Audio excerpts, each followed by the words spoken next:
What up, y'all? Appreciate you showing up, hanging out, listening to my dumb ass. Like and subscribe. So, I did another video yesterday. Audio got messed up again. I gotta do some stuff. I just don't know. Anyway, I can't even remember what I was talking about yesterday. That's how crazy the industry is right now. Looking at the industry, looking at what's going on, especially like Twitter, right? I keep going on Twitter. I see Tim Dog. He's like, "Oh my gosh, I was so blind and stupid before." That's not how he sounds, but he's like, "Oh my gosh." No, how's he sound? Yeah, you guys. He's like a heavier set Mike Tyson kind of, a deeper voiced Mike Tyson. Anyway, that's an insult to Mike Tyson, I would think, right? Yeah, I think it is. Anyway, I'm not gonna try to do the voice. Yeah, I'm practicing. Anyway, he was like, "I was so blind before." I was so blind. He was talking about Horizon Forbidden West, I think. This is the most beautiful game ever, blah, blah, blah. He's saying all this stuff like weeks before the most beautiful game is about to come out, which is Hellblade 2. Everybody's saying it, but his delusional ass is like blah, blah, blah. Now, I put in a post. He put a post and I replied. I didn't reply. I quote tweeted it. And I said, at this point, he has to be trolling. This cannot be real. This can't be real. This has to be some long con joke or something, because this is just way too far. He's literally like, you know how when somebody's like writing a movie or telling a joke or something, and it's just like blatantly, oh, this is the jokey joke. It's not like clever or like, oh, okay, I got it. It's like, you know, it's like a jokey joke. I can't even, there's no examples of jokey jokes in my brain right now, but it's a jokey joke. It's just like, if you were to kind of be the oxymoronic type and kind of just actually flip-flop, he's playing the role of the flip-flopper, like to a T. Like he was like, I'm gonna construct this character so well, they're gonna think that it's like, nah, this can't be real because it's just too stereotypical pony. You know what I'm saying? And also, I didn't say this, but I also thought, if you're just gonna be a pony, just be a pony and stop crying about Xbox or what they're doing or what you don't like. Why don't you praise what you like about Sony? And he does, and he goes back to Horizon Forbidden West. What about some new stuff? Because that's old. In terms of video game, years, that's old. What about this year? What about, oh yeah, that's right, I ain't got no game this year. Look, I didn't do it. That's Sony's own making it so that it's boosh. Anyway, that's a Tim Dog. And Puerto Rock is talking some stuff too. Look, I always said Puerto Rock is probably an intelligent fellow. I don't know him either. And salute to him for, serving the country. Always got respect for our servicemen and women, you know what I'm saying? So that doesn't even have to be said. But as a video game content creator, that's what it is. He needs to cater to his audience. So he's putting up all these little tweets and stuff about it all centers around Xbox putting their games on PlayStation. This is the crux. This is the nucleus of their, I don't know if ire is the right word, but their problems with Xbox right now. Instead of looking at the games that are coming out, instead of looking at the lack of games that is on their side, that they should be upset with Sony more than they are upset with Why are you upset with Microsoft, or why are you making fun of Microsoft when you're sitting there dusty, tumbleweeds, wow. Tumbleweeds going across your console because y'all ain't got no games. This is, I always say this is the console war. And we have the people, somebody said in the comments that I always say, I don't know, because I don't know. And I'm not going to lie to you and say, oh, I got a source that says bleep-a-blue blap. I'm not going to say that, right? Why? Because I don't have any sources. I'm just a video game enthusiast, just like y'all. I've been in the game for a minute. I had a 2600 when I was a kid. Let's go. I played Pong at home. I never played, have I played the arcade? I don't remember. I remember the first arcade me playing was, I think, Pac-Man, because I was just like, oh, I heard Pac-Man was popular, so I just played it out of like morbid curiosity. And I was a kid and didn't matter. But like home stuff, I had Pac-Man at home, and the thing about that is I played the arcade before I played the home version, and I was like, oh, Pac-Man's coming out for the 2600, yay, got it. I was like, what the hell? Even as a little kid, I knew that was hot trash garbage. I was like, oh, hell no.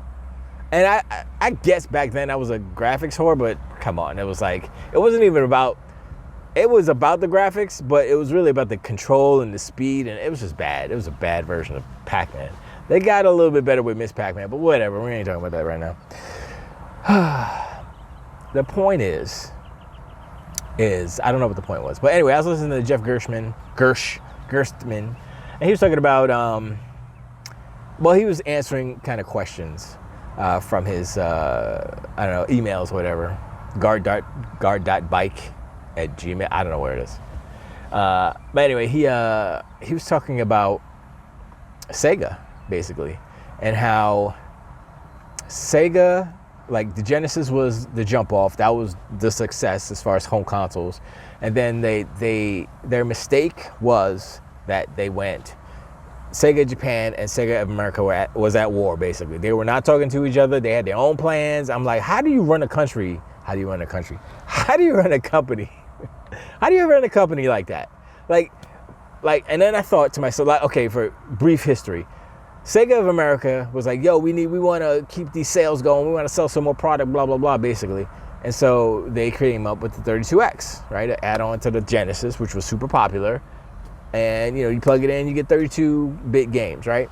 Basically 2 Genesises duct taped together, whatever. Only that, the only thing about the 32X that was bad is that, well, there's a couple of things bad. It split the functions, basically. So the 32X handled certain parts of the graphics, and the Genesis handled certain parts of the graphics. So like if, for instance, if you put in Star Wars, the arcade, right?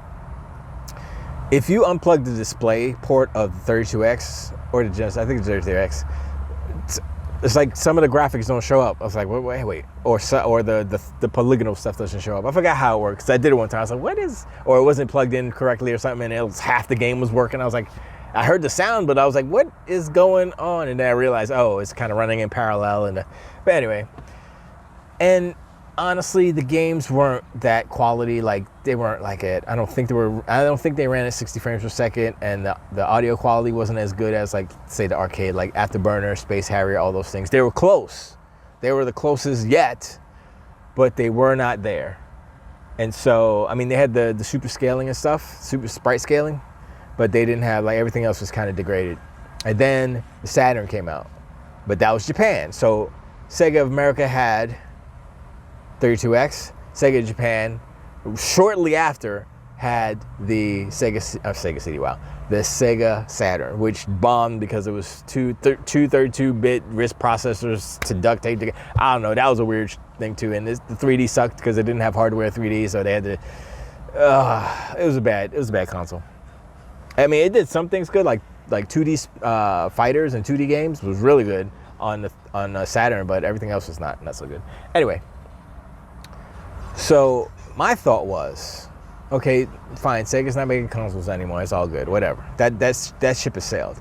But my thing is, why can't Sega of America kind of come back to making games if they did make games? I would imagine they made games. I don't even know. I think they just licensed the games for Sega Japan. Anyway, why can't the portion of Sega in America kind of build up a development development teams and start making games? You know what I'm saying? Because the sensibilities of Japanese developers are such that they are Japanese games. You know, they have a certain way of music and stuff. And certain some people like that stuff, right? And I like good music regardless of the genre, but some of the Japanese music that certain people are like, oh my God, this music's so awesome, it's great. I'm like, not so. Like, everybody's like, oh, Final Fantasy music is so wonderful. And I'm like, what I've heard, I mean, it's alright, it's orchestral, it's bombastic and stuff, but it's like, there's plenty of other orchestral pieces that exist, past, present, I was gonna say future, but you know, past and present, that are better than Final Fantasy. For instance, the Outer Worlds theme, the title theme, I forgot what it's called, because I looked it up. I think was it Christoph Peck? That's not. I forgot who actually did the music for Outer Worlds, but that theme I put on. I think I put it on my Spotify, or I put it on YouTube or something. I put it on loop. I was listening to that for weeks because it's just like they use a bass. I forgot what a bass piccolo or some crazy woodwind low instrument for the main lead of the piece, and I'm like, this is such a good song. And it's not like bombastic. I mean, orchestral, yes, but it's the melody is beautiful. It's great. And I'm like, nobody's talking about this. None of the, it feels like it's just the popular, Final Fantasy is known to have good music, so it's going to have the best music, even though there are other games that have way better music. And that's kind of thing, like, I listen to the how do you say? Every year, Rebel FM does a music awards, best music and stuff. And I always listen to that, even though it's like 3 hours long, however long it is. I always listen to that because it's dope, and it highlights some music that I otherwise wouldn't have heard from games that I didn't play. So if y'all like music, video game music and stuff, check that out. It's like in December, like the holidays, like when everybody goes on a holiday break, they do that. I think it's either the end of December or maybe the beginning of January, I can't remember, but it's definitely when the holiday break happens in December. That's when they usually do that episode. And like I said, if y'all like music, y'all like video game music, go check that out. And it's pretty cool. It's pretty cool. But anyway, the whole Twitter thing, the whole Tim Dog thing, crying about him, whatever. I mean, I was gonna say it's not sickening. It's just played out. It's like, you know, it feels like he's trying to do it for attention, basically, or I don't know. And it's like, I want to kind of clap back at him, but it's like, I don't have the energy. It's like, I really want to slap you through the internet, but I can't be bothered. You know, you're in that position, like, I should put you in your place, but I don't feel like you deserve the energy that I would have to put it into it. It's just, I feel like you're not worth the energy or time. Of course, I'm talking about it right now. But these are my feelings. Like, if I were to put actual energy in it, it wouldn't just be me talking about it on a video. It would be me. I'll probably write a song or something about it, make a big production about it, put his face on some CG characters and do some crazy stuff. Get in trouble, probably, but you know, that's what life is. Life is skirting that edge of trouble. It's riding on razor's edge, Arkham's razor's edge. Anyway, yeah. So that happens, whatever. But I mean, look, it's May. Tomorrow is Cinco de Mayo. Drink if you drink. Have fun. But don't be please be responsible. I was supposed to say don't be responsible. Be responsible, please. No drinking and driving. Have a designated driver or whatever, or just drink at home. Buy your booze and plop on the couch and play some Xbox and just drink. Do that. Or if you go out, you know, like I said, you have a DD. And then do it for real, because I don't want to hear no stories about, oh my God, blah, blah, blah, blah, and this and that and the third and happening. You know, we don't want no sadness, all right? So be responsible, but get drunk. But yeah, like, dude, first of all, Hellblade 2 is around the corner. Hello, come on, son. I'm going to play the hell out of that game. Get it, Hellblade, play the Hellblade out of it. And it's like, nobody needs to talk about Hellblade anymore, because it's like, yo, that's the best looking game, period. Everybody knows it. So when Tim Dog says, oh my God, Horizon Forbidden, how you guys think Horizon Forbidden West is the best? Look at the graphics, the colors, and the lights, and like, shut your ass up, goofy ass. It's like, you just found that game? You know what I don't like about that game? What I don't like about the graphics, what I don't like about the lighting is that it's fake. It's fake. It's so fake that it's like, okay, that doesn't make that, how the lighting works and how the lighting is doesn't make sense in certain, because it's hero lighting basically. So Alloy or whoever, like if there's a cutscene and there's a person like me, like on the screen right in the middle, the subject, if you will, there's like two lights. There's a light behind, you know, giving you that halo, with a little reflection and a little outline, and then there's like a key light, and then, well, there's probably two key lights. And I'm looking at this and I'm like, first of all, you're outside, okay? So you're outside and it's sunny. How you got three lights surrounding you? What is this nonsense? I'm like, if you want to emulate reality, you know, they're giving you this, I mean, why do you have three lights on a character in the broad daylight? It doesn't make any sense. It's like, look, why don't you use some reflector type of things or simulate a reflector? Because if you look at it, the lights are different colors, they're different temperatures. I'm like, okay, wait, the halo light is like really like light, like white, and then the other one is more yellow. I'm like, oh, okay, look, if you're gonna do multiple lights, keep them the same temperature at least. But then it doesn't give you that, you know, it doesn't look so good. I'm like, yo, man, it's crazy. I'm just done. I'm just done with the nonsense. I'm done with it. But whatever, you know. Look, to each his own. He could like it. It's fine. There's nothing wrong with it. You know. Last thing, Jeff Gerstmann. He's cool.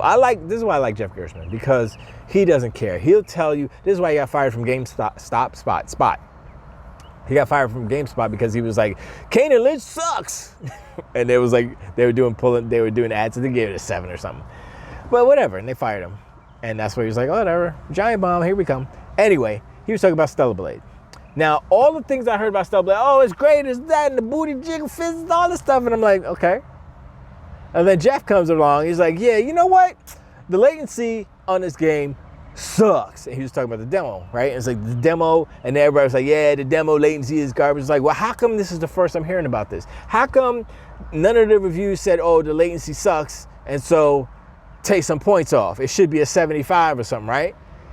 Anyway, there was a patch and they improved the latency. But then the creator of the game said that they prioritized the fluidity of the animation over actual like visual accuracy. Let's just call it that. Now, there is a latency in that you press the button and the animation is delayed because of, I guess, how the frames stack up and how smooth they want it, instead of actually lining up the button press with the actual what happens in the game. Because the creator says, like, say if you press the block button or the parry button, it'll still parry even though the animation hasn't triggered yet. And I'm like, that's the dumbest thing ever, because now you have to reprogram your brain and say, okay, I pressed the button, so it's gonna parry even though it doesn't look like it's gonna parry. And it's like, it's anti-intuitive. That's not the way. It's not intuitive. And I'm like, look, they want to do it that way, that's fine. And the creator said, look, if enough people talk about it and complain about it, we can go and fix it. I'm like, they should have prioritized the accuracy, you know, the lack of, not latency. Well, it is latency, but not really. But it's like, why would you separate the actual function of, you know, movements and mechanics and animation? It doesn't make any sense. And I mean, it's good that the fact that they're not tied together, like physics and stuff, but still, it's confusing to the brain. It's not natural. It's not intuitive. It's non-intuitive. That's it. and Jeff Gerstmann he pointed it out. He's like, I couldn't play it. I had to put it down. Then they like fixed it. They patched it, and he said it's better, but it's still not good. I was like, nobody's talking about this. Nobody says nothing about this. And so I'm like, well, I don't like.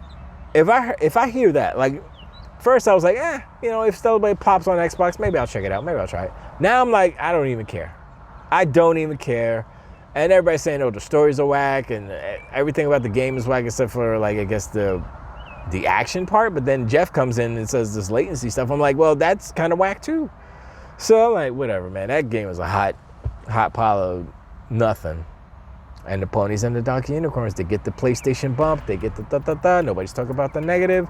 This is bad because it is taking games that are mediocre or at the middling, if you will, and it's popping them up where they shouldn't be. And I keep hearing this too. Last point, I keep hearing this specifically saying this feels like a game that's just one of those run-of-the-mill PlayStation 2 games that pop up every other week.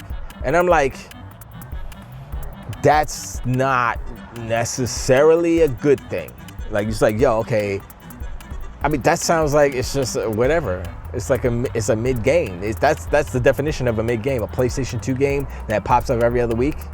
How's that? You know what I'm saying? So like, whatever.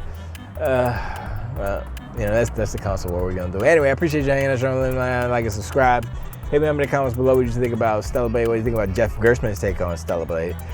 What do you think about all these ponies and ducky unicorns on Twitter crying about stuff and not saying nothing about PlayStation lack of content? And all the other things. Whatever you want to say in the comments. You know what's up. Anyway, I appreciate y'all once again. And I'll check y'all on the next one too. Later.